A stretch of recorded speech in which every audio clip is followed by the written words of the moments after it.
This podcast represents the opinions of our hosts and guests.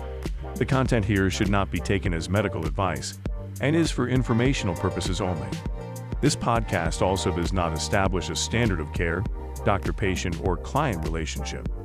No guarantee is given regarding the accuracy of any statements or opinions made on the podcast or website, and because each person is so unique, all listeners are encouraged to connect with counseling and medical professionals for assistance with their personal journey. All people, places, and scenarios mentioned in the podcast have been changed to protect the privacy of those involved. You're listening to the We're Not Fine podcast with Doug Jensen and Dr. Talia Jackson.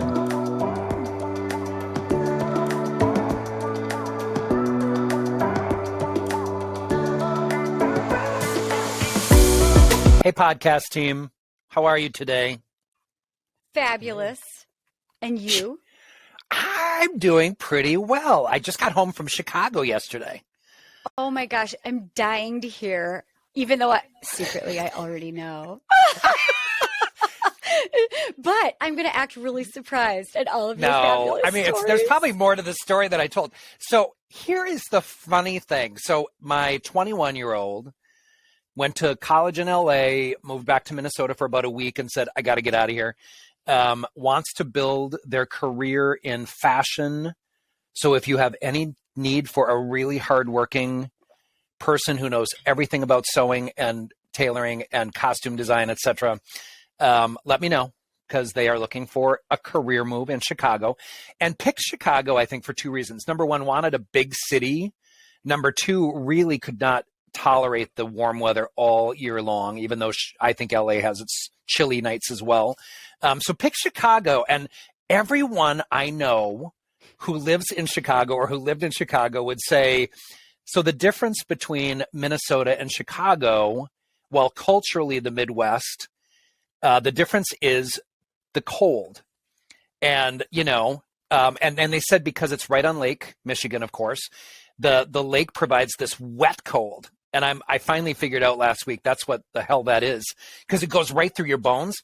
But the funny fucking thing about Chicago, and I laughed so hard the first time when we were there moving them into the city in November, there was like this wind advisory. And of course, Chicago is known as the Windy City. And we are driving from Chinatown back to Lakeshore Drive to get to East Lakeview where they live. And we get in this wind gust that is rattling my Audi. And I see people trying to cross the street and they're almost horizontal, like trying to dive and get through the wind. But then I see people grabbing onto lampposts to avoid getting thrown off thrown down from this wind. And I see people grabbing onto larger people to have this kind of, and it was, I literally about peed my pants laughing. And then I got out of the car and then I was like, oh my God, I have to grab onto somebody, even though I'm a big dude. So does it make me a horrible person that gives me like 10 out of 10 joy just picturing that? Like I seriously took it. It's the funniest thing I've ever heard. And I wish you had videos. I got sucked in this one like Instagram reel thing last night as I was going to bed, and I couldn't stop laughing, and Rob had to ask me what I was laughing about, but I'm obviously like a horrible person because it was like somebody sitting at a coffee shop looking out. I think it was in Europe, and there was this like tiny little curb, and everybody that walked by tripped and fell. You have Schadenfreude. I do. Oh my God. Pleasure and joy in others' misfortune. I couldn't have laughed harder. I thought it was the best thing I've ever seen. And were you the one that told me that the way to determine if people perceive you as old or young is if you fall and people laugh? That means you're young. And if you fall and people are like, oh my God, are you okay? You're officially over the hill. So I might have shared this story that gives you that, but I would know nothing about being old. No, you wouldn't. But I was hiking with my two beautiful children in California near Big Bear Mountain. And I'm so used to being athletic. So I jump on this big stone I did not stay on the big stone. I fell off and started rolling down the hill, and I couldn't stop. And here I am bloodied, and I turn around. And my kids are both laughing hysterically. That means you're young. But they said, you did that on purpose, right? I'm like, no, I'm all bloodied and my knee hurts and I'm all scraped up and I couldn't stop. And I'm like, what's happening here? It's not, getting old is really not fun. I wouldn't know. I hyperextended my knee putting on pants, and then I hobbled around for 3 months. All right, Greg, I think you're ready to move us in I'm sorry. Greg, I'm not ready for you. Talia, first of all, my younger's nickname from their older sister is Pants. That's what's funny about your comment. But the other thing is, my younger is 4'10" and like 85 pounds. And so I think about these winds, and I'm like, they're just going to gust them up into the air. Yes. If they're not aware. And it comes down certain streets. So I'm like, avoid those streets. Anyway, I have an idea for you, Doug. This is your next $1 million idea. Big Are you ready? weights. Yeah, tell me. Yes, weighted pants. Or weighted shoes. Steel-toed shoes. I bet they have those. That are like 30 pounds each. You know those exercise things? Yeah, you get those exercise weights for your legs. Not a bad idea. Suzanne Summers. Yeah, I think that there's something there. It's a niche market, but you know what? I think you should do it. That's a Thigh Master. You're thinking of the Thigh Master with the beloved Suzanne Summers.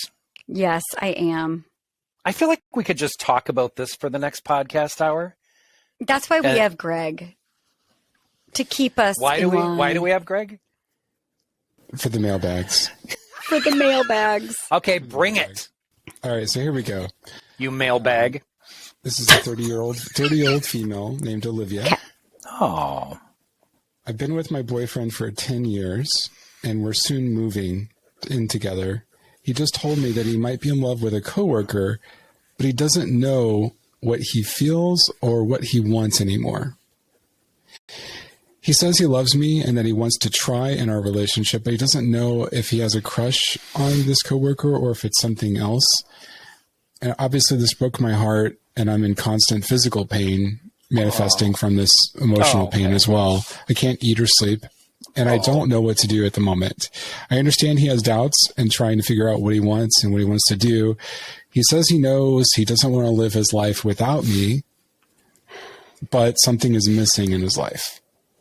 He doesn't want to throw away the 10 years that we've been together. He says he thinks I'm way better than his coworker, but he thinks about her maybe once an hour. He says he sees her at work, but we're leaving soon and moving. And even if he doesn't come with me, he already quit his job and would have no place to live after I leave. Am I being an idiot in this relation? Is this relationship dead? Am I just dragging out something that's going to end anyway? I'm in constant pain. What do you think? Olivia, first of all, boy, I am loving how self-aware you are and how expressive you are about your difficulty. Like, I think you're articulating yourself incredibly well and talking about something that would be a very normative response to what's going on. I didn't catch the age of your boyfriend because I think that's relevant. Was that in there, Greg? No. 28. So He's the boyfriend's 28? Mm-hmm. Oh. Okay, so they've been together since he was 18. I am someone who believes that we don't necessarily know ourselves at that young age. And so what I think is happening, Olivia, is he's trying to, first of all, I also want to give him some kudos for being honest with you and not doing this behind your back or doing it in secret in ways that are very likely to affect your relationship. I don't think there's a conclusion, I would say, about whether this relationship that you're in with him has an end to it at this point. I don't think you're being stupid at all. What I think needs to happen is an ongoing communication about what that is. And he needs to do some work. I probably recommend, of course, that he go to a therapist and understand what's going on for him and what this person that he has this maybe obsession with, I might say, if it's every hour. It's maybe not an obsession, but, she's on his mind. Like, what is that? He has to figure out what that is and be upfront and honest with you about that. In the meantime, though, I would also say, Olivia, what I'm concerned about when you talk about the physical complications that have evolved as a result of your situation, we got to find a way for you to take better care of yourself. Let go of that stuff that you can't control. I hate cliches, but of course, if you love something, let it go. There is a point at which you have to let him figure this out. It's not going to be anything that, thrives in your relationship for him to be unsure or that this is unresolved. So I would say, I recommend he figure this out. I recommend you try to put a pause button. And I know it's very hard to do that, but a pause button on your relationship and just kind of say, I need you to figure this out. I love you. I'm here for you too. If at the end of this, you decide this is your relationship you want to be in with me, let me know. I'm going to also say, Olivia, it's a possibility that you cannot tolerate that process. That might be years long. He's 28 years old now, apparently. And so at 28, this is still a very early age. I find that people oftentimes in their 30s really come to terms with who they are. Sometimes in their 40s, we talk about midlife crisis a lot. That's really not what it is. We've lived enough years, I think, to know ourselves better, and we sometimes make decisions about that. So I think he's got to figure this out. I think he probably needs to do some work. And the question is, what can you do to soothe yourself, to comfort yourself, to be okay with yourself, to make sure that you are taking care of yourself during this time? And if you, again, can't tolerate, you might need to end this relationship. Your wellness and your well-being is of utmost importance. I also think that naturally, the longer this goes on, and I don't love the idea that you just move away and somehow this issue goes away. It doesn't go away with a move. It goes away with him understanding what he wants and what he needs and being upfront with you about that, as well as you determining after all this, like, can you be with someone who is figuring themselves out? Lots and lots of issues here, but I would say no definite conclusion. Yes, sweet Olivia, I feel for you. This is a crack in the pavement. And by that, I mean it's sort of like when there's a shadow of a doubt, or when there's like a crack in the faith of like, we're in this together forever. If somebody is feeling some sort of doubt or concern, it's sort of like a crack in the pavement that might start to unravel everything, or it might be the beginning of the two of you getting even closer and having even more beautiful, transparent conversations about how you navigate crushes or obsessions, or because honestly, it just so happens that you are at a crossroads in the relationship. But there are so many couples that have been married for years and years and years where all of a sudden one of them is developing feelings or has a crush. It could mean something, it could mean nothing, depending on the way that you want to navigate this. I would say worst case scenario, you decide that if he has a crush, this relationship's over. I think that that's premature. Should there be a natural break or a natural pause to reflect? Because moving is a big deal. Everyone hates moving. I mean, seriously, get movers if you can. but yeah, more it's importantly, stressful. there's Doug, you've talked about this before, where there's just not your relationship commitment level may hit a low, and that's obviously what is here. Until he's ready to commit and say, you're the one I want, should they even be living together is my question. So it's interesting you say that, Greg. I did before in my initial conversation about this, talk about putting a pause, right? And the question is, what does that really look like? Does it mean you can't live together? Does it mean you should take a break from each other? And I want to use the word separation for a second.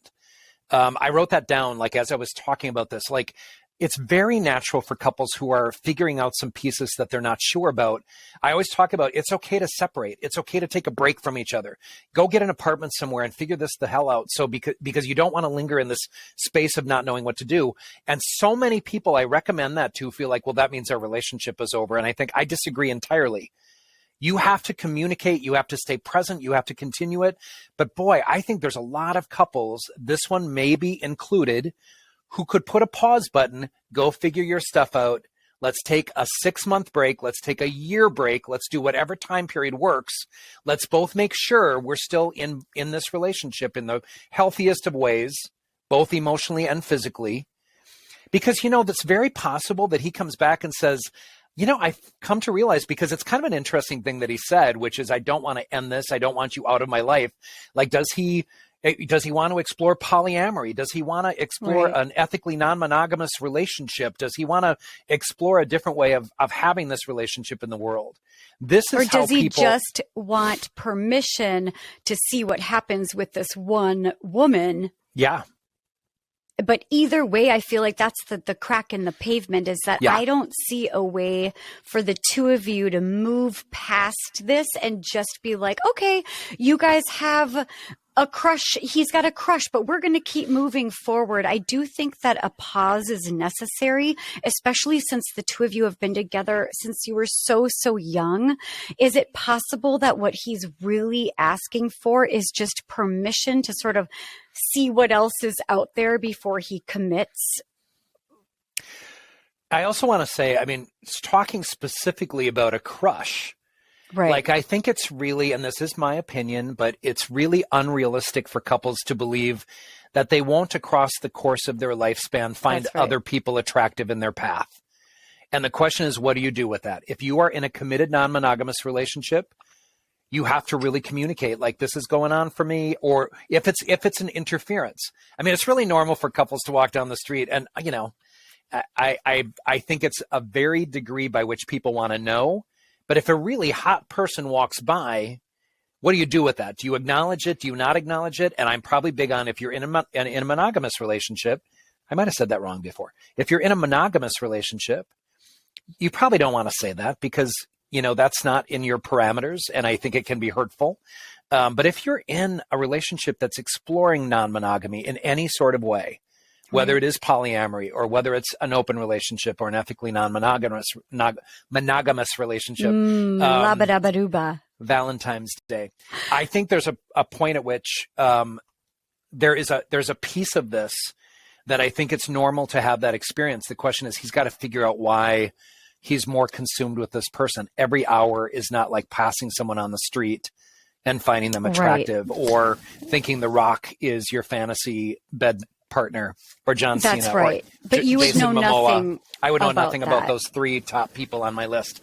So why don't you both act out how that conversation would go between the guy and the girl, and asking to take a pause without communicating where the other person receives it as, I want to break up. Like, what kind of approach? Why don't you guys do a little skit or role play? So I will say that because Olivia wrote in, I think we should do it from Olivia's point of view. Okay. Yeah. Talia, do you want to be Olivia? Do you want to be? I want to be Sure. Olivia. But I kind of want to see you as Olivia too. I'd like to be Olivia first. I'm okay with either one. If I were Olivia, I would say, so I can't remember his name either. Jimmy. There was no name. I want a name. I'm going to pick one. Jake. I'm going to say it's Jake. So I would say, so Jake, this experience you have of being in this crush relationship with this person is hurting me. So using an I feel statement, I feel hurt by this. I'm having a hard time letting go of it. I'm not feeling resolved on this. And I find myself not able to take care of myself. I'm not sleeping well. I'm not eating well. I'm a little preoccupied with it. I feel very vulnerable. I feel like there's a lot of grief that I'm experiencing about the relationship I thought we had. And I realize I'm not able to just accommodate your process the way this is going. I really would love for you to figure this out. Don't interrupt me, Jake. I would love for you to figure this out, and I encourage you to do that in any way you want. I think a therapist is a great idea for this, but in the meantime, in order to take care of myself, I need some distance from you. I need you to figure this out. I'm not leaving you. I'm not going away necessarily, but at the end of this time period, whatever we decide, I will also let you know if I can rejoin in this relationship, because this has created this crack in the pavement, to use your phrase. But do you not feel like, since we've been together for 10 years, that I can be confused and it doesn't have to end our relationship? Like, I want to process this with you. I want to talk to you about it. You're my person, and I'm just trying to be honest and transparent. And Jake, I need to make it clear, I am very appreciative for you being upfront and honest with me. And I really want to reiterate, as I said before, I'm not leaving this relationship, but it's hard for me to watch you go through this. And so because of the pain that this is experiencing for me, which is mine, it's not yours. I'm not saying you're doing this to me, but I own that this experience is making me feel this way. And I need to take better care of myself right now. So I'm not leaving you. I think we should continue dialoguing, and we have to figure out the frequency by which that happens. But I need you to figure this out for me. And I hope that's for you as well. So I'm not leaving you. It's not abandoning you necessarily. But so what happens if I explore this? Are you still going to want me back? I don't know, Jake. That's an unknown, but it's a risk that we have to take right now to get to the other side. Like, I don't think there's another way. I think you need to explore what this is. And if that means physically or if that means emotionally, I don't know what's going to happen. I don't know that. But if we maintain ongoing dialogue, if we communicate every step of this way, that will be helpful to both of us. And we both will come to some conclusion at the end of it. I don't know if I'll be here at the end. I can't promise you that.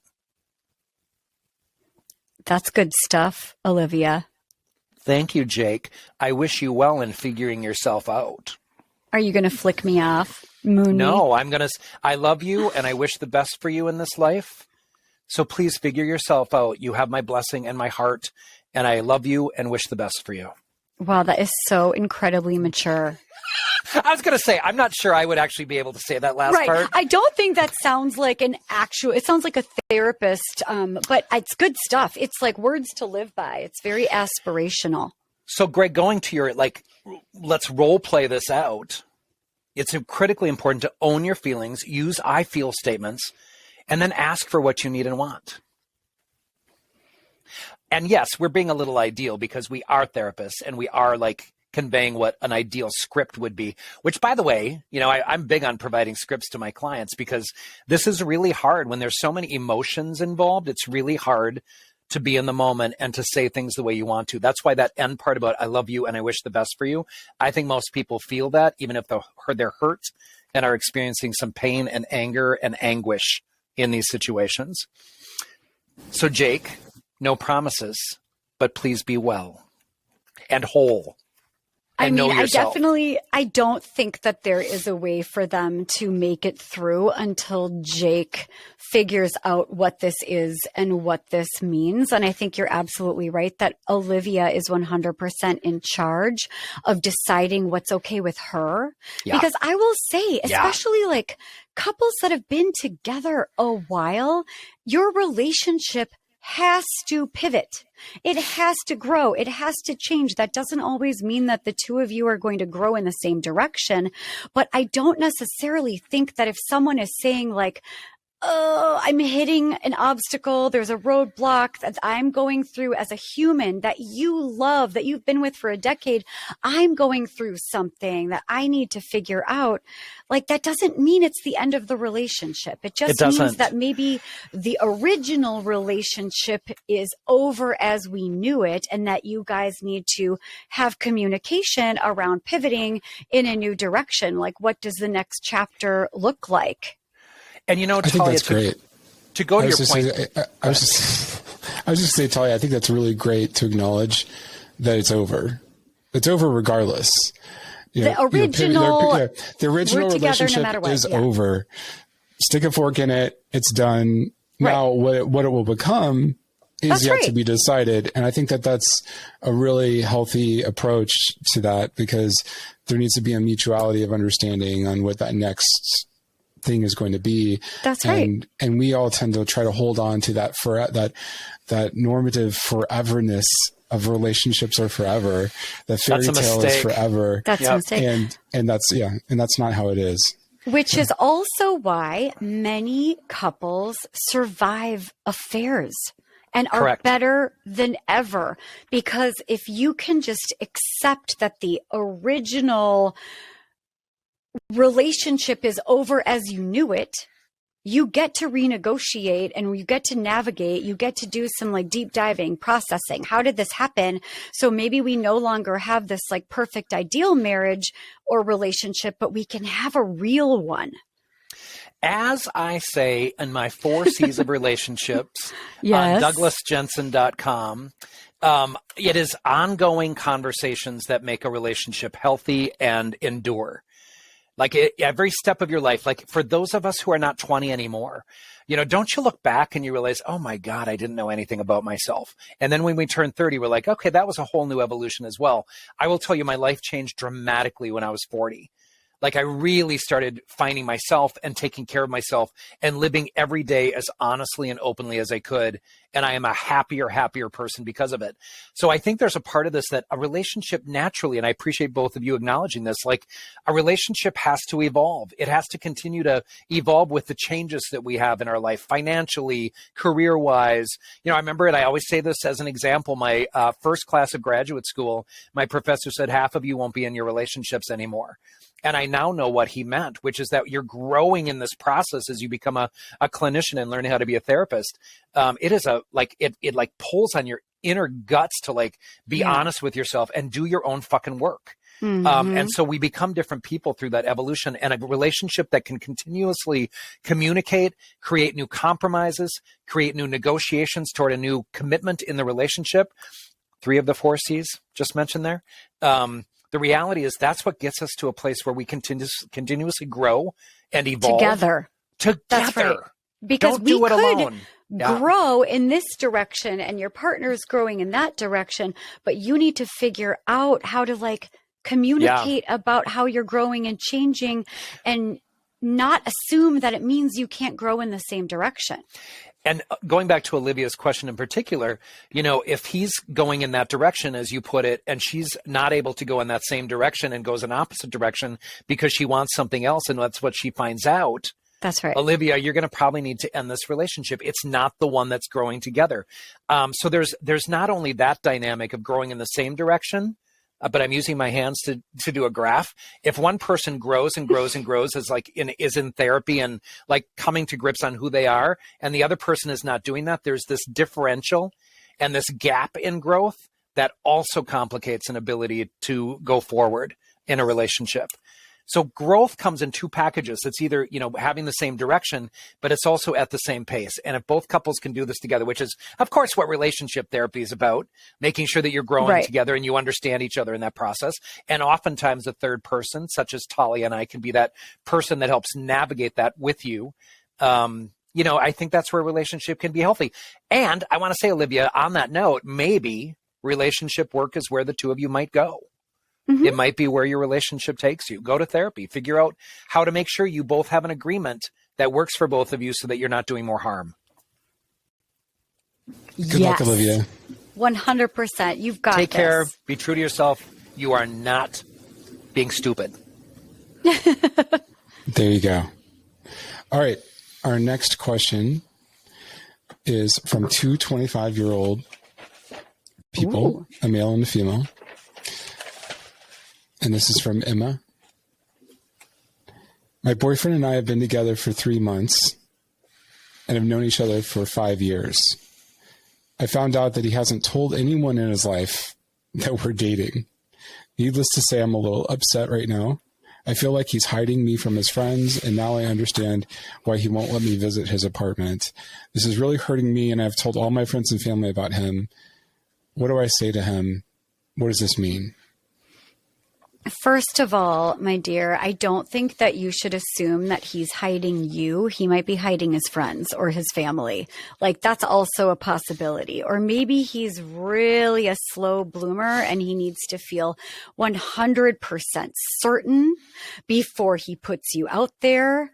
But it's definitely worth a conversation because honestly, you guys have known each other forever, but what it says to me more than anything is that he might not have the relationships in his life that he feels comfortable enough being open and honest and vulnerable to be open with them about what's going on. I still wouldn't assume that it's about you unless you check in and he literally says, well, I don't really know what this is. I don't know if it's going to last. So I'm going to wait until I feel more certain about that. But otherwise, like maybe you can even just test it out a little bit and just like ask him, like, I'd love to come over. Can we cook together? I'm going to bring some takeout, and then like see what he says. And if you can sense that he's really not wanting you to come over, you can ask him like what that's about. Like, do you not want me to meet your roommate? Or like, tell me what this is, or like what's happening for you. He might just be able to tell you. And I really don't even know if it's about you, honestly. One of my favorite phrases that I use a lot in this podcast is, if you see something, say something, right? And so, Emma, you're feeling something, you're experiencing something that doesn't feel right to you, 100% communicate about it. Let him know how that experience is for you. Check it out and be curious about that. I will tell you, my curiosity is, you met when you were 20, but you've only been dating 3 months. I'm very curious about that transition. Like, I'm curious about having known each other for 5 years and somehow this transitioned into something different, of a romantic and maybe physical. I don't know exactly where the two of you are at with both of those words. But, you know, I think the reality is I am curious about that. Like, in the last 3 months, like what changed? What transitioned? And what did that communication look like? Did you two communicate about like, okay, so now that we're doing this, what do we do? Who do we tell? Who's in our friendship circle that we might have shared before? And how do we disclose that to people? You know, I think the secrecy issue, I think, is a valid concern. There's something going on with that. And I agree with you, Talia. I think, you know, don't assume anything about this until you check it out. But because it's bothering you, Emma, absolutely say something. I'm hesitant always because I go to 25-year-old, right? Like, I don't think that's necessarily, depending on what your families of origin are, depending on what relationships have been modeled for you. Like, I don't know exactly what this means for both of you at this point in the game and what you're really looking for, and if you know what that is. But again, this curiosity about having made that jump from more a platonic, I'm assuming, relationship to one that's more romantic, physical, all that sort of thing. Like, tell me what that's about. That's what I want to know. Like, how did you make that jump? It sounds pretty sweet. It sounds pretty cute. And I mean, it is also possible that maybe over their 5 years of friendship, people in their lives have thoughts and feelings and opinions about that he might not be willing to face yet. Yep. And I don't know. I think, Talia, that's part of it. Like, who is in your shared circle? Did you two in this 5-year time of knowing each other, did you meet each other's friends? Did you meet each other's family members? But now you're not meeting them and not showing up as a couple. Is that the change? I got the sense from your question that you don't know his friends. And so for whatever reason, your 5-year connection has been outside of your support circles, which changes it a little bit, because then it isn't about like alerting your friends, like, just FYI, 2 people in this friendship circle have chosen to go a different path. Like, when I did a men's therapy group, I always told people, if you meet somebody in here and it becomes romantic, you have to let me know, because then your experience in this group changes and it would not be fair for both of you to be in it. One of you needs to leave. It happened once. And so I think there's a dynamic here where there's so many questions about what this is. But bottom line, as we always say on the We're Not Fine podcast, communicate. Make sure that this person knows what you're thinking, what you're feeling, and just check it out. Don't make any assumptions about what that is. I couldn't agree more. Good luck with the exploration, Emma. Have a question for Doug or Talia? Email us your questions at questions@we'renotfine.com. Eligible questions will be randomly selected for upcoming episodes. For details, visit our website at we'renotfine.com. Join us every Tuesday for new conversations, new challenging topics, and fun.